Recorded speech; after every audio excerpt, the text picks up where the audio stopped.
Time now for the adventurer. When we talk construction and housing, the concept of a container house is often not a priority, but would you be comfortable living in what was once a cargo container? Tonight we take a look into containerized housing in Nairobi in this week's episode of The Adventurer with Charles Gitonga.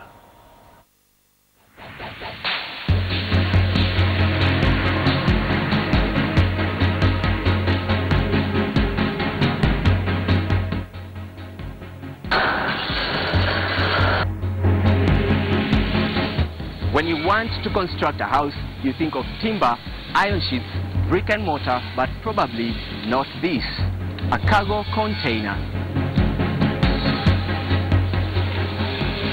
My name is Joseph Mutie Mutua, and Containers Kenya, we started the three of us. So we are in the business of selling containers, adding value to containers, that is fabrication. Based on customers' dictates and needs. Basically, it's a customer who walked in and he said he wanted to buy a container from us, but besides the container, he wanted to fabricate it to make a clinic. He asked us if we had that capacity, and with the designs that the customer had, we worked on the first assignment, which was fabricating a 20-feet container to make a clinic, which we did successfully. What goes into making a decent house out of this container? The customer comes with a mental picture, with a concept. What do I want from the container?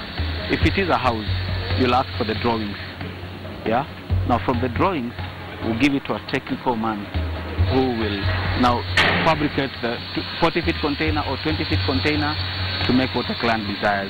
What is very unique about containers is the time it takes to achieve what you want. Normal work will take us from 14 to 21 days.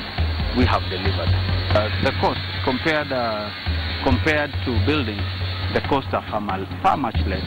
I would say, what would with a container to fabricate to make a 3-bedroom house, it will cost you in the region of 1.5 million.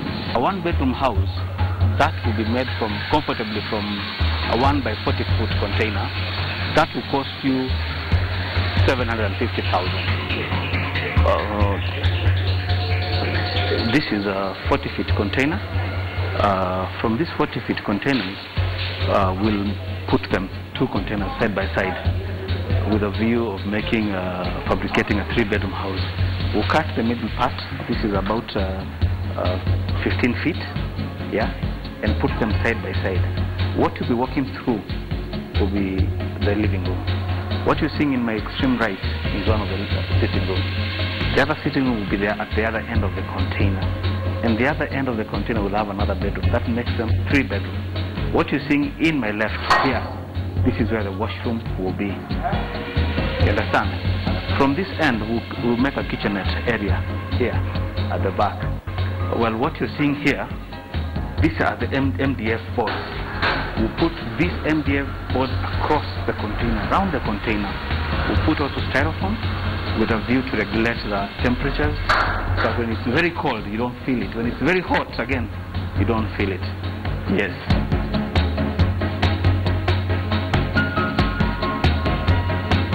When we started this business, fabrication was never part of our cost, because fabrication is the need of the customer. If a customer comes with the need of fabrication, he will finance for that. Yeah. So our initial finances to start a container was about 200,000.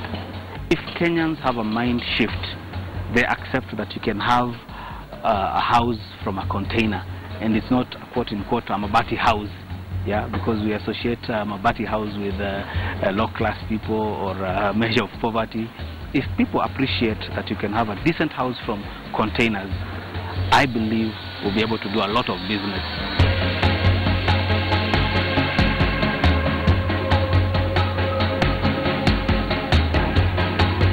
It is what I would call an innovative business, transforming a cargo container into somewhere you can call a home. Charles Gitonga for The Adventurer.